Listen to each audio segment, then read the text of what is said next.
Pourquoi Océan Indien Innovation Santé? Parce que, comme vous le savez, malgré que l'OMS déclare que le système de santé français est quand même régulièrement très bien classé, il est quand même aussi très cloisonné et fonctionne en tuyau d'orgue et que personne ne communique avec personne. Et qu'il fallait à un moment donné s'attacher à cette lourde tâche. On l'a vu aujourd'hui, c'est l'objet quand même de pas mal des présentations qui ont été faites. Travailler sur l'identitovigilance pour pouvoir amener la bonne information au bon moment concernant le bon patient, au bon professionnel de santé. Notre vision, quand l'ARS a été créée et que j'ai pris mes fonctions, on s'est mis autour d'une table, tous ensemble, tout ce qui comptait de professionnels en matière de système d'information, pour se dire quelle est la cible sur laquelle nous allons travailler ces 5, voire 10 prochaines années. On a identifié tous les producteurs de données de santé, donc qui sont en bas de la diapositive. Et on s'est dit qu'il fallait que notre action des 5, voire 10 prochaines années se consacre à les faire se parler et communiquer pour que nous puissions avoir justement un bon échange, une bonne prise en charge, enfin tuer cette vieille légende du décloisonnement ville-hôpital dont on parle depuis 30 ans, mais aussi ville-ville, puisque la ville a besoin de parler avec la ville, les généralistes ont besoin de se parler avec les spécialistes, et que tout ça ne se fait pas aussi naturellement que ça. Donc, en bas de la diapositive, vous reconnaîtrez ce qu'Yvon Marie-Sainte a décrit tout à l'heure, c'est-à-dire un réseau d'interconnexion qui s'appelle R2S, qui connecte aujourd'hui 130 ou 140 sites, et un data center régional agréé hébergeur de données de santé pour pouvoir stocker les données en toute légalité. Au-dessus, tous les producteurs de données de santé. Et puis, évidemment, au centre, en gris, tout ce qui permet l'interopérabilité, l'identification du patient. Le haut de la diapositive, c'était notre projet au départ, de se dire qu'il fallait apporter de l'information aux professionnels de santé, apporter de l'information aux patients, et puis créer au milieu ce qu'on avait appelé une plateforme de suivi et de télésurveillance. C'est avec cette diaporama qu'on est allé à Paris essayer de convaincre les industriels de nous suivre. Et puis finalement, on ne les a pas trop mal convaincus, puisque certains, et non des moindres ici présents, nous ont suivis dès le début. Pourquoi faire un projet Océan Indien Innovation Santé? Parce qu'il y a des vrais enjeux. À La Réunion, nous avons 65 000 diabétiques sur 830 000 habitants. Et 10% de ces patients sont complexes. Donc, il y a une vraie problématique. 4 pathologies chroniques. Les enjeux de santé sont quasi les mêmes qu'à la Martinique. Le diabète, l'insuffisance rénale chronique, l'insuffisance cardiaque et les suites d'AVC. 4 axes, apporter de l'information aux différents acteurs de la prise en charge, mieux coordonner, faciliter les conditions d'exercice des professionnels de santé et améliorer la connaissance de l'état de santé des populations, notamment en utilisant les techniques du big data. Le modèle de Kaiser, à l'origine, il a 3 étages. Nous, on en a rajouté un qui est la population générale. L'objectif, c'est de démontrer, l'objectif de la pyramide, c'est de démontrer que 80% maintenant des patients sont ou seront chroniques et que 5 à 10% d'entre eux génèrent 80% des coûts. Donc il y a un vrai enjeu de santé publique, mais aussi il y a un vrai enjeu financier. L'objectif, c'est quand même de s'attaquer à l'ensemble de la pyramide pour éviter que les patients ne grimpent le long de la pyramide et d'apporter de l'information à la population générale.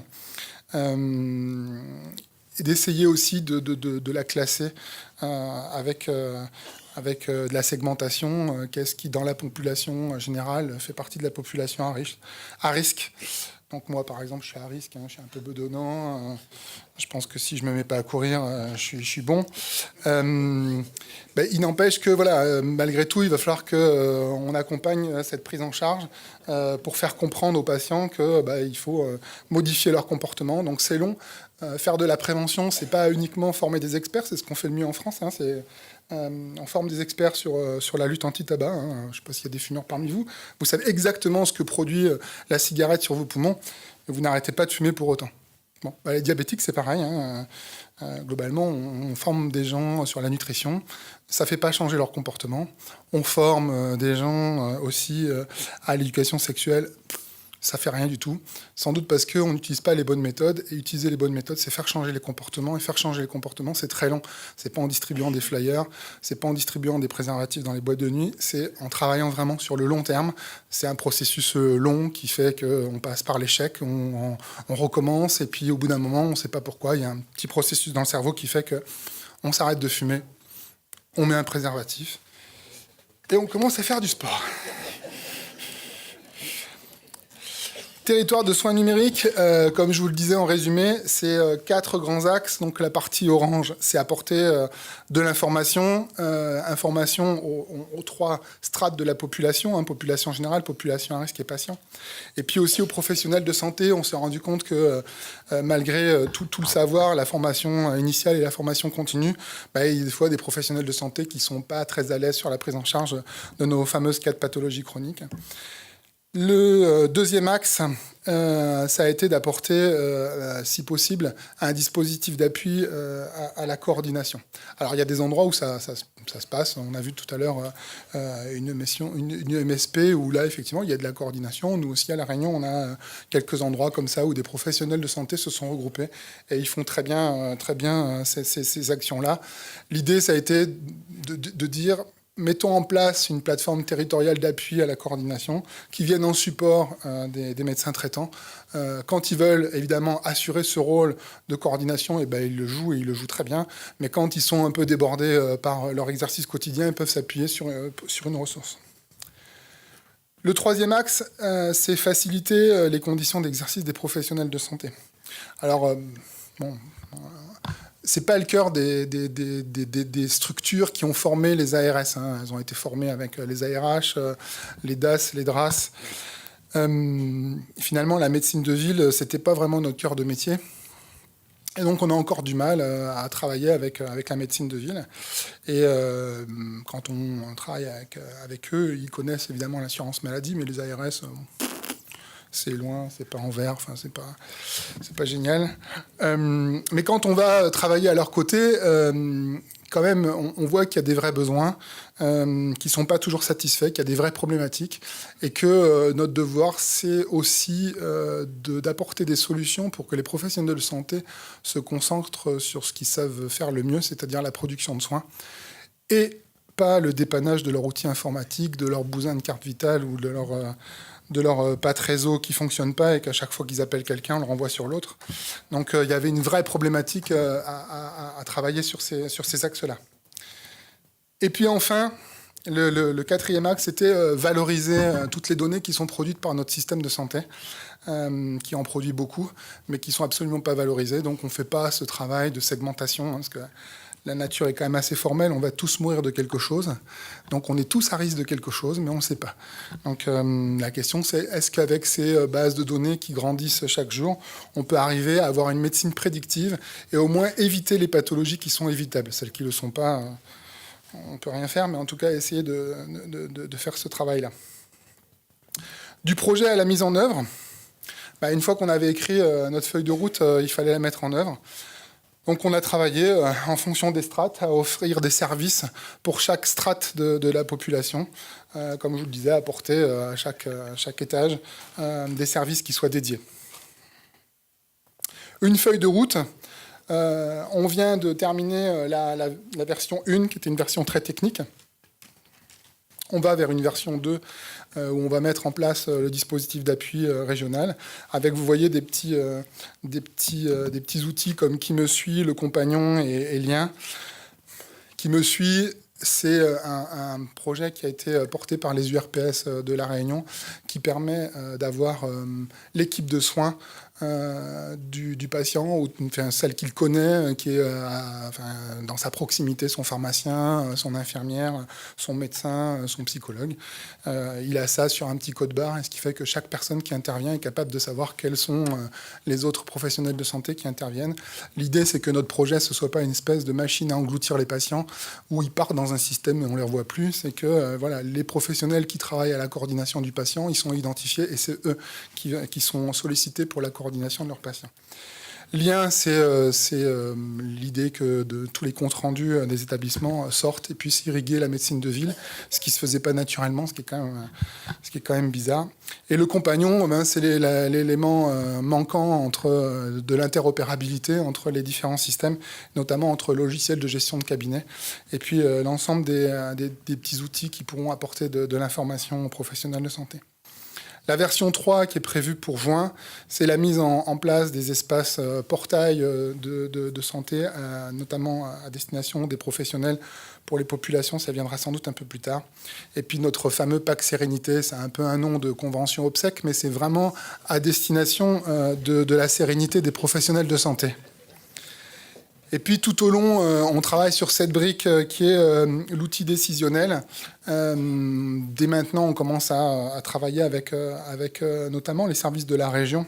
L'objectif étant d'essayer de monter un big data régional qui ne soit pas que sur la santé, quoique la santé puisse être utilisée au sens très large, mais de travailler notamment sur l'environnement, la sécurité, l'économie, essayer de croiser ces données et essayer de voir ce qu'il en ressort. Il n'en ressort pas toujours des choses pertinente, mais lors de notre dialogue compétitif, quand on a fait travailler quelques grosses sociétés sur un POC, un exercice, on va dire, sur le diabète, il est sorti des choses que nous n'avions jamais remarquées avant, avec des taux de diabète sur un secteur de l'île, voilà, qui n'a pas de particularité, mais bon, enfin, celle d'avoir un petit peu plus de diabète. Et donc, on s'est interrogé notamment aux origines ethniques. Ça peut peut-être avoir du sens. En tout cas, l'utiliser de grosses bases de données, ça peut faire sortir des informations qu'on ne voit pas tous les jours et qui ne nous sautent pas aux yeux, notamment en termes de recherche, d'épidémiologie et de santé publique. L'impact du projet, son envergure, son ampleur, l'organisation et les délais, puisqu'on doit rendre notre copie à mars 2017. Donc mon rôle, c'est d'avoir un pilotage par les délais, ce qui explique que l'intervenant suivant, qui bien qu'il porte un nom illustre, puisque c'est le même que le mien, est quand même très stressé, puisque l'ARS lui impose des délais très, très stricts pour rendre ses projets efficaces. L'envergure du projet, c'est qu'on est passé d'un CEPOM, d'un contrat pluriannuel d'objectifs et de moyens, de 1,5 million par an, à 19 millions d'euros, ce qui constitue quand même un braquage pour mon ami là-bas. On est passé d'une équipe d'une dizaine de personnes à 12 personnes de l'ARS qui sont venues travailler sur ce sujet, 18 personnes de l'assistance à maîtrise d'ouvrage en plus, et puis 24 personnes du consortium, ce qui fait à peu près 70 personnes qui travaillent sur un plateau technique que Antoine vous présentera avec brio dans quelques instants. Donc voilà la répartition. Donc on a changé d'échelle à la fois sur le plan financier, à la fois sur le plan des ressources humaines. Quand on change d'échelle sur un temps très court, ça produit des impacts qui sont importants, notamment managériaux. Donc c'est pas simple tous les jours, mais en tout cas ça fonctionne et pour l'instant on s'entend encore tous bien. Donc c'est quand même toujours sympathique de travailler dans la bonne humeur. L'organisation et les compétences. Il y a un principe clé parce que en fait. Antoine vous le dira, il m'a sur le dos 4 jours par semaine, puisque je travaille au sein du GCS 4 jours par semaine sur ce projet. C'est que chacun soit à sa place. C'est-à-dire que l'ARS soit à sa place d'ARS. C'est-à-dire globalement, elle fixe un cap, mais elle ne dit pas comment on doit l'atteindre. Ce n'est pas son job. Elle doit rester à sa place, c'est-à-dire de dire, voilà, comme l'a fait tout à l'heure Marie-Claude, de dire, voilà ce qu'on prévoit et voilà les objectifs qu'on doit atteindre. Elle n'a pas expliqué à Yvon comment il devait travailler. Et ça, c'est très important. Il faut que chacun soit dans son rôle. Donc, voilà, l'ARS fixe un cap, le GCS met en œuvre quand il peut avec l'aide des moyens que lui donne l'ARS, mais aussi avec la volonté de ses membres. Et la volonté de ses membres, c'est vous, et c'est très important que vous exprimiez cette volonté de travailler tous ensemble. Et puis s'appuyer sur une assistance à maîtrise d'ouvrage. Rester agile et réactif, ça veut dire que dans ce type de projet, il faut qu'on soit réactif et qu'on sache être pas une grosse structure comme les informaticiens savent les mettre en œuvre, où on commence un projet et puis quand le projet il est mis en œuvre, en fait, tout le monde est mort. Et on ne sait plus pourquoi on avait mis en œuvre ce projet, mais en tout cas, c'était vachement important. L'idée, c'est qu'on aille très vite, justement pour ce qu'on appelle d'avoir des quick wins, c'est-à-dire des sorties rapides et des utilisations qui puissent tout de suite montrer que ça marche. Donc on utilise pas mal d'outils très à la mode. Et puis s'entourer d'expertise forte. Le fonctionnaire, par essence, pense qu'il est omnipotent. Je le sais parce que j'en suis un. Mais c'est faux. En fait, il y a des expertises juridiques, on a besoin de s'appuyer sur des experts, il y a des expertises techniques, on a besoin d'aller les chercher. Et quand on s'appuie sur ces expertises fortes, finalement, on se rend compte que la vie est quand même beaucoup plus simple. Je terminerai sur le big data par ces deux petites phrases. L'humanité génère tous les 2 jours à peu près la même quantité d'informations qu'elle a générées les 36 derniers siècles. Et on ne fait rien de ces informations. Enfin, on ne fait rien. Nous, en France, on n'en fait rien. Il y a quand même des gens qui s'attaquent à ces questions-là et qui en font quelque chose à des visées commerciales. C'est GAFA, hein, Google, Amazon, Facebook, Apple. Et si finalement, nous, on n'est pas un petit peu plus malin en se disant toutes les données que produisent notre système de santé, on peut peut-être les mettre au bénéfice et des professionnels de santé et de la population. D'autres le feront pour nous avec des fins mercantiles. Et donc, on a peut-être intérêt au moins à se pencher la question et ne pas se voiler la face derrière la sécurité des données de santé, tous les chiffons rouges qu'on agite en disant ça va être vendu aux mutuelles. Et les banques, une fois que les banques sauront notre état de santé, ils nous donneront plus de prêts. Enfin, quand même, je ne sais pas si vous avez fait des prêts pour acheter votre maison, vous avez un questionnaire de santé. Hein, ils vous le demandent et vous le remplissez. Hein, donc, ils le savent déjà. Et puis même en étudiant vos facturettes, ils savent si vous roulez beaucoup, si vous picolez, si vous allez chez Mimile. Enfin bon, ils savent tout ça. L'idée, vraiment, c'est d'essayer de voir comment on peut suivre des cohortes sur nos patients chroniques, comment on peut améliorer nos pratiques, comment on peut segmenter, c'est-à-dire la population générale, la population à risque. Je vous en ai parlé, quels sont les modèles prédictifs.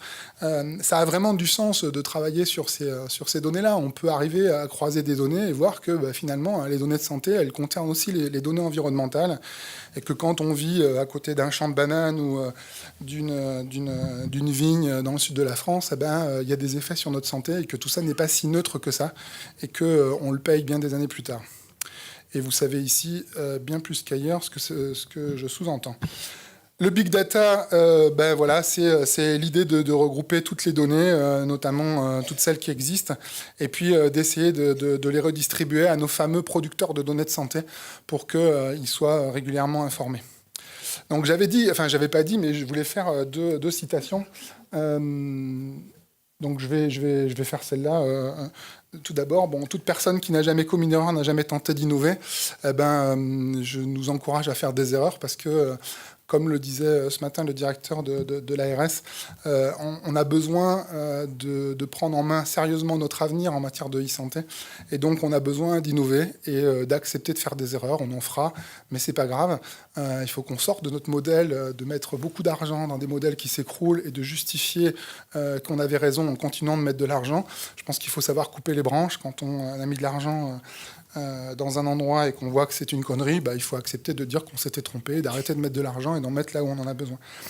Et puis, pour faire la transition avec Antoine, sur la co-construction qui est au cœur de l'ADN de notre action, Nelson Mandela disait que tout ce qui se construit pour nous, sans nous, se construit finalement contre nous.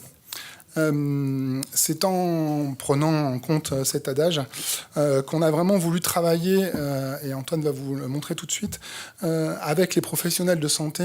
Et tout ce que je viens de vous montrer, c'est construit avec les professionnels de santé dans des ateliers où ils travaillent avec nous à la construction de l'ensemble de ces services.